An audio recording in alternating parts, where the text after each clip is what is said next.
Wow. All right. Some breaking news at 2 o'clock in the morning. We literally just finished an episode. Sean Manaea has re-signed with the Mets, 3 years, $75 million. Initial reaction, let's effing go. I love it. I'm pumped. I'm excited. James, how you feeling? Amazing. This is great. The Mets need a starting pitcher. We loved having Sean Manaea here. He loved being a Met. He pitched amazing. It's only a 3-year deal, which is an amazing, amazing thing. We thought we were going to possibly have to give him 5. This seems like the kind of thing that just simply worked out really well for everybody. And I'm really happy to have a deal. We can just say that and get it done before Christmas. Yeah, I feel like all the indications this offseason were that Manaea wanted to return with the Mets. It looked like the Mets wanted a reunion with Manaea. Obviously, now that has come true with the 3-year, $75 million contract. But even from off the field stuff, he was having his wedding this offseason. He invited all the players, it seemed like, to his wedding. Every single one. He was very active in Francisco Lindor's daughter's birthday party during the offseason. Like, there was so much stuff that led you to believe that Sean Manaea was going to be a Met. And I'm glad. I mean, the vibes are incredible with Sean Manaea. He was a great pitcher. It looked like Jeremy Hefner might have made it click for Sean Manaea last year with that whole thrown across his body type stuff that he got from Chris Sale. This feels like a really good deal. I know the $25 million a year seems like a lot. And I know you're going to give us a couple stats about where that ranks in terms of starting pitchers AAV every single season. But at the 3-year deal for a 33-year-old pitcher on opening day next year, coming off a career season, looks like it's going to be somewhat sustainable. I'm feeling really, really good. And I feel like Mets fans wanted an ace. Manaea may not be an ace, but he definitely makes this rotation so much better than it was without him. So much better. We kept giving you guys the stat that the Mets lost 500 innings from last year's rotation. You just got 170 of them back, so that's great. And 180. now 180. So it kind of feels like, besides Roki Sasaki, the Mets might be kind of done with the pitching, which is kind of crazy to say. I think besides Roki and possibly besides a very short-term Corbin Burns contract, if we get to dire straits in February and March. But no, it never really felt like he was going to leave. I was suspicious of it, and I was kind of half right on a weird prediction I gave in late in the season that Sean Manaea would get a bigger contract than Pete Alonso. I think he's definitely going to wind up with a higher AAV. Or maybe not definitely. It was a good chance he does. $25 million a year is significant. This $25 million a year, this is the 9th highest AAV for any starting pitcher in baseball. It's the exact same contract Nathan Eovaldi got from the Texas Rangers a week and a half ago. Same contract Sonny Gray got from the St. Louis Cardinals last year.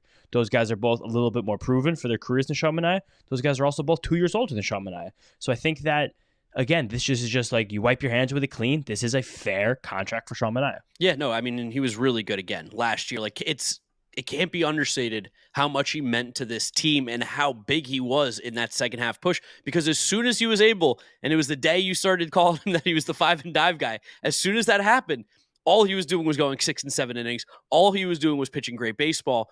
And it seems like just the makeup and the pitching and the ability to be a sponge and taking everything that Jeremy Hefner told him. He made a huge adjustment during the season. Huge adjustment. Late in the season. Made a massive adjustment. And it worked. So now with the whole offseason, he knows he's going to be here with the Mets for the next 3 years. I can't wait to see what the Mets are going to continue to do with the development of Sean Manaea, which is also crazy to say for a 33-year-old pitcher, but that's the magic of what the Mets got going on the pitching side and having Jeremy Hefner here. Yeah, I also think that there was something about how valuable he was to the clubhouse, the culture, the locker room, everything. I remember his comments after Game 6 just being like, asserting, this is where I want to be. I really love being a member of this team. We also signed one of his really good friends, Frankie Montas, who said specifically that he talked to Manaea before signing the deal and that he really liked what he did here. And he thought this team was really special and all the infrastructure, the pitching, development, everything. I think all of that kind of coalesced. And again, we had some steam during the winter meetings. Andy Martino reported on it. That was just... there was a good chance it was going to happen. It seems like Sean Manaea also probably, and this is good on him, probably gave the Mets a little bit of a break here compared to some other teams. Like, I'm sure he could have gotten a 4th year, possibly a 5th year by the way this pitching market was moving this offseason. The fact that this is the contract he signed, something that's, again, we gave him some good AAV. We gave him a few extra $1 million a year, which is awesome. Like, you were predicting that he could have gotten somewhere in like the $21 million range for 4 or 5 years. This extra $4 million a year is not a joke. I mean, you're living in New York, so you have to give the guy a little bit more money than that. But this is great. Like, in an offseason where Luis Severino got a very similar contract to this, I would way rather have Sean Manaea. In an offseason where Nick Martinez and Nick Pivetta got qualifying offers, are going to make over $20 million next year. Like, this is awesome. Like, this is a great deal for everybody, and I'm very, very, very, very happy Sean Manaea's back. I didn't think he was going to be back. I really didn't think so. See, I thought he was. I was really like, I thought other teams would be more interested and more aggressive, and I thought that would be the reason why, is that a team was going to come in, and truthfully, I thought it was going to be like, if someone came in and took him from the Mets, it was going to be at that 4-year, $100 million mark, where they were going to be like $25 million with that extra year. It seemed like the Mets And this even gives us, I feel like, a little more insight into Pete Alonso contract talks as well, which is crazy how it always comes back to this. But it looks like right now Mets don't want to commit more than 3 years to anybody that's not named Juan Soto, Francisco Lindor, Brand Nimmo, and those guys. Like if you're a free agent on the market right now, it seems like the Mets have a 3-year plan of this is when we're going to make a real big push right now with the guys that are available, where this team is. Truthfully, those are going to be the prime years of the guys that are on this roster right now in terms of Nimmo, Lindor, Soto. Like we're hitting those guys' primes. It makes a lot of sense to lock up some pitching as well. Clay Holmes got the 3-year deal. We now got Sean Manaea. Those guys will be a part of the rotation for a bit. And Montes got 2. Yeah, like they're building it out in such a smart way where it also does not handicap them at all or hamper them from being able to make more moves this year, next year at the trade deadline. This team is in a really nice position now with Sean Manaea. I think Mets fans can take like a nice little deep breath because while, again, he is not that ace, him, Senga, Montes, Clay Holmes, Tyler McGill, David Peterson, there's a lot of really nice depth in this rotation right now that was lacking it coming into the offseason. Yeah, like we said, 500 innings seemed like they were going to be gone from last year's rotation. And we seemingly have now replaced most of that, right? Like I could pretty confidently say that we have basically the rest back here. And the weird thing is, and I know this is like super bizarre talk, but like Kodai Senga didn't pitch any innings last year. That's a huge chunk that's coming back as well for the upcoming season. Still some questions about when he's going to come back, how he's going to be. I think while there's still some questions about his rotation, this just makes it a lot better. And also after Sean Manaea, I just want to mention that the Mets are at $277 million. So they're now pushing up right against the luxury the third tax threshold of $281 million, which we're pretty sure the Mets are going to blow right through. I think so, yeah. And we're still very clean, $25 million below the last threshold. And there's probably a $25 million player sitting out there for the Mets that we're going to figure out. And it's also just funny you're doing this now. We just hopped up back to record at 2 o'clock in the morning. Shout out Jeff Passan, the best in the business, the GOAT, tweeting this out at 2 o'clock in the morning. Everyone's talking about Sleepy Stearns. You know who's not sleeping? David Stearns. No. And I also can't help but think, and we're going to talk about this in the episode that we already recorded and edited, but it's going to come out now. You guys are going to listen to this on Monday. The other one's going to come out on Christmas Eve, so try to listen to that if you guys can. There's going to be a little bit of dated stuff in terms of slightly dated, but we're talking Griffin Canning and all the other stuff that's gone on in the Mets world. But we're talking about Griffin Canning, we're talking about Jesus Luzardo, we're talking about the first base moves from over the weekend. But I think the Jesus Luzardo point of this is interesting. I just want to say that it feels like there's a good chance that the Mets were involved in those conversations, and that once he's off the board, and now you're starting to run out of guys who you think are going to be able to sign 3-year deals or be able to come at a cheap acquisition cost, you're like, we have to get this done with Sean Manaea. Because now this, again, puts into context where Jack Flaherty is, where Walker Buehler is. It's the complete silence still on Corbin Burns. Again, it just worked really well for everybody, and I'm really so happy we were able to get this done with Manaea, who is one of the most fun guys to have in your team in all of baseball, and is literally one of the most interesting pitchers in the whole league from an actual baseball standpoint. A dream for the content creators like us. And he was a dog. He was such a dog last year. Monster. Just pitched big game after big game. Give me the ball. Huge for the Mets playoff run. Huge in the playoffs for the Mets.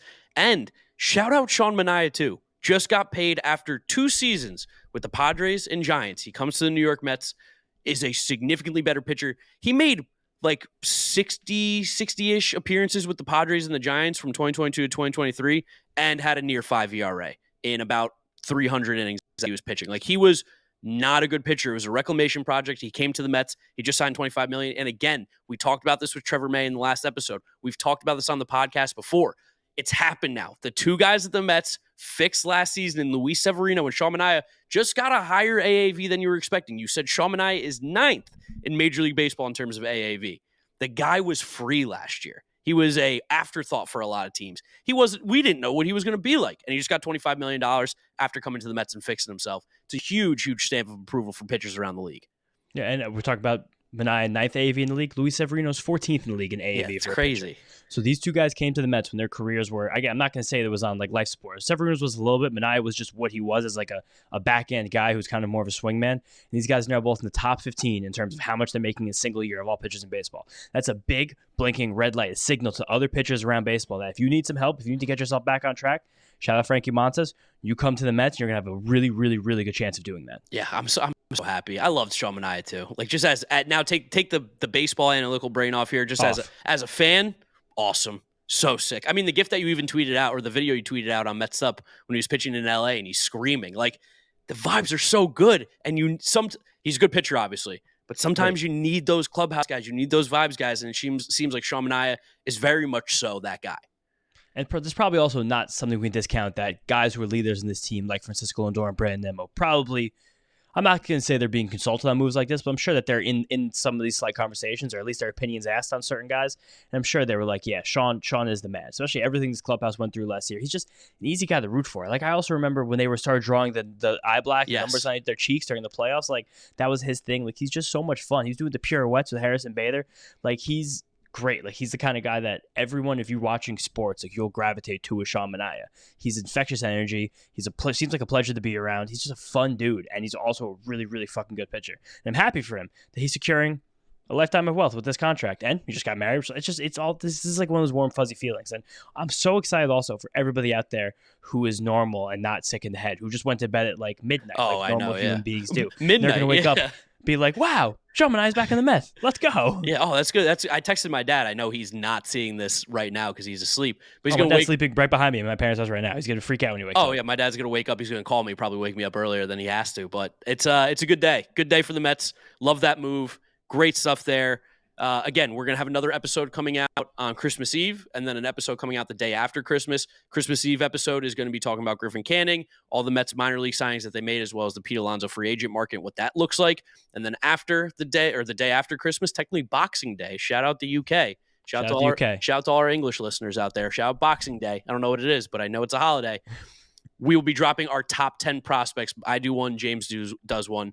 We go over our top 10 prospects, so keep an eye out for that as well. But otherwise, I think that's it. I think that's the most we can talk about Sean Manaea. You guys know the drill. It's been 10 minutes or so. What do you got? You got something? Let me give you one more. This is how sick in the head Mets fans are. Jeff Passan tweeted the breaking Sean Manaea, 32-year-old returning to the Mets, 1:44 a.m. It's been 30 minutes as of this second, and it already has 250,000 impressions. Let's go Mets, baby. At 2 o'clock in the morning. Shout out the Mets fans. Shout out the Mets fans. Let's fucking go Mets. Shout out Steve Cohen getting it done. Shout out David Stearns. Shout out David Stearns. Sleepy Stearns, 2 in the morning making a deal. Yeah, that's what it is. He never sleeps. That's actually exactly what happens. He's nocturnal. He only makes deals when the sun goes down. We sleep in May. Yeah, we sleep in May. Dave Stearns, thank you so much. Thank you, Mets. Thank you, Steve Cohen. And that's it. Subscribe to the channel. If you guys are new here, like 70% of you aren't subscribed, click that subscribe button. Subscribe to the audio feed if you want to listen to us, Apple Podcasts, Spotify, Google. Drop us a rating, drop us a review. Follow James on Twitter at James_Shiano. I'm Giraffe Neck Mark with a C. Thank you guys for listening. Thank you for watching. We will catch you all Christmas Eve. Peace out. Peace out. See you guys next time. Let's go, Mets.